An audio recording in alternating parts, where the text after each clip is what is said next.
আসসালামু আলাইকুম। জানিয়ে দেব সর্বশেষ আপডেট বাংলা সংবাদ। শুরুতেই থাকছে সংবাদ শিরোনাম। দেশের চলমান রাজনৈতিক অস্থিরতার মধ্যে রুদ্ধদ্বার বৈঠকে বসেছেন অন্তর্বর্তীকালীন সরকারের উপদেষ্টা পরিষদের সদস্যরা। জাতীয় অর্থনৈতিক পরিষদের নির্বাহী কমিটির একনেক সভা শেষ হওয়ার পরেই এই অনির্ধারিত বৈঠক শুরু হয়েছে। এদিকে আজ দুপুর 12:20 দিকে রাজধানীর শেরেবাংলা নগরের এনসিও সম্মেলন কক্ষে সভা শেষ হয়। বৈঠকে 10টি প্রকল্প অনুমোদন দেওয়া হয়েছে। সভা সূত্রে জানা যায়, উপদেষ্টা পরিষদের বৈঠকে উপদেষ্টাদের বাইরে আর কাউকে রাখা হয়নি। একনেক বৈঠক শেষে একে মন্ত্রিপরিষদ সচিব, পরিকল্পনা সচিব সহ সব সরকারি কর্মকর্তাকে এনইসি কক্ষ থেকে বের হয়ে দেখা গিয়েছে। চলমান রাজনৈতিক অস্থিরতা উপদেষ্টা পরিষদের এই বৈঠককে অত্যন্ত গুরুত্বপূর্ণ বিবেচনা করা হচ্ছে।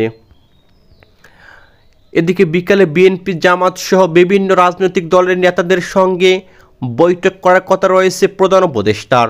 প্রধান উপদেষ্টা অধ্যাপক ইউনূস উপদেষ্টা পরিষদ নিয়মিত বৈঠক শেষে অনির্ধারিত আলোচনা তার পদত্যাগের ভাবনার কথা বলেছেন। জানা যায়, এই সময় তিনি সরকারের বিভিন্ন উদ্যোগে নানা প্রতিবন্ধকতার কথা বলেছেন। প্রায় সড়ক আটকে আন্দোলন, সংস্কার সহ বিভিন্ন বিষয়ে দলগুলোর মধ্যে ঐক্যমত না হওয়া, রাষ্ট্রীয় কাজে নানা পক্ষের অসহযোগিতার দেশের বিরাজমান পরিস্থিতিতে ক্ষোভ ও হতাশা ব্যক্ত করেছেন তিনি। এদিকে ডক্টর ইউনূসের পদত্যাগের ভাবনার কথা জানাজানি হওয়ার পর বৃহস্পতিবার সন্ধ্যা থেকে বিভিন্ন মহলে নানা আলোচনা ও উদ্বেগ সৃষ্টি হয়েছে। তবে গোপন সূত্রে জানা গিয়েছে, অন্তর্বর্তী সরকারের প্রধান উপদেষ্টা ডক্টর মোহাম্মদ ইউনূস আপাতত পদত্যাগ করছেন না বলে জানিয়েছেন পরিকল্পনা উপদেষ্টা ডক্টর ওয়াহিদুদ্দীন মাহমুদ। সকালে জাতীয় অর্থনৈতিক পরিষদের নির্বাহী কমিটির একনেক সভা অনুষ্ঠিত হয়েছে।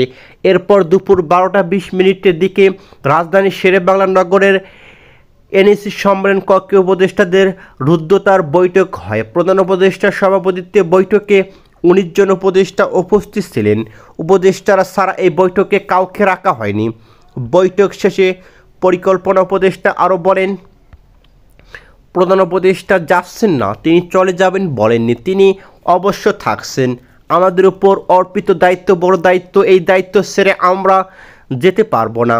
আমরা যে কাজ করছি এবং এসব কাজ করতে গিয়ে প্রতিবন্ধকতার সৃষ্টি হচ্ছে, আমরা সবাই প্রতিবন্ধকতা চিহ্নিত করেছি। এদের সেগুলো সমাধান করে আমাদের উপর অর্পিত দায়িত্ব পালন করব। এদিকে রিজওয়ান হাসান আরও বলেন, আমরা সংস্কার নিয়ে কথা বলেছি, কে কোন কথা কোথায় বলবে সেসব আলোচনা হয়েছে।